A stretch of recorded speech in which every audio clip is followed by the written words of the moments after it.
ना मैं हिंदू हूँ, ना मैं मुसलमान हूँ, ना मैं सिख हूँ, ना मैं ईसाई हूँ। सबसे पहले मैं एक इंसान हूँ, क्योंकि मरने के बाद मुझे जवाब भगवान को देना है, इंसानियत को देना है, ना कि किसी धर्म को देना है। नफरतों को मिटाना है, मोहब्बत का दिया फिर से जलाना है, हिंदू मुस्लिम एक हो जाए ऐसा हिंदुस्तान बनाना है। फिर से एक वीडियो वायरल हो रही है।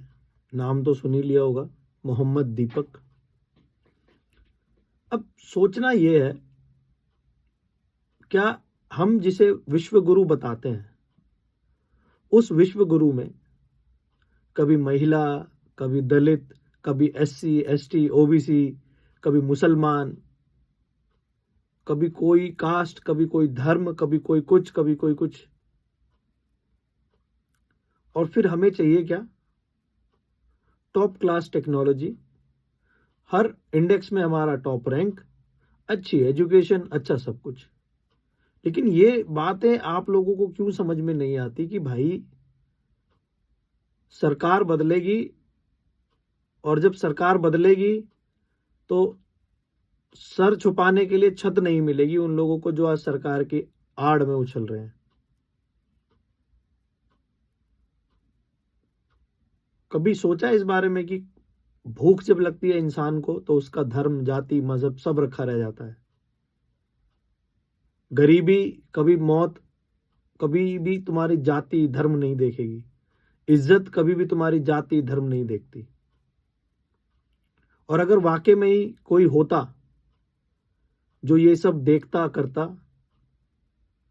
तो नेचर हमें पहले से ही डिफरेंट बना के भेजता। कभी सोचा कि क्यों सभी के पैदा होने का रास्ता मां की कोख से ही होकर क्यों गुजरता है? क्यों कभी आसमान में ओले की तरह इंसान क्यों नहीं बरसते? तो जिन चीजों का लॉजिक है उन चीजों को मानना नहीं है, और जिन चीजों के पीछे तुम्हें मैजिक चाहिए उन चीजों को ब्लाइंडली फॉलो करते हो। एक भी नेता कभी अपने मुंह से खुद नहीं कह सकता ऐसा करो वैसा करो, मुसलमान ऐसे हैं, दलित ऐसे हैं, ये है वो है।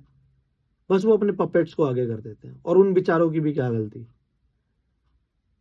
क्योंकि सरकार तुम्हें फ्री में राशन तो दे सकती है लेकिन शिक्षा नहीं देगी, क्योंकि उन्हें पता है कि अगर ये पढ़ लिख लिए तो ये हमसे क्वेश्चन करेंगे, और क्वेश्चन करेंगे तो ये जो थ्रोन उन्हें मिला हुआ है, ये जो पावर फ्री की उन्हें मिली हुई है, वो फिर कैसे मिलेगी?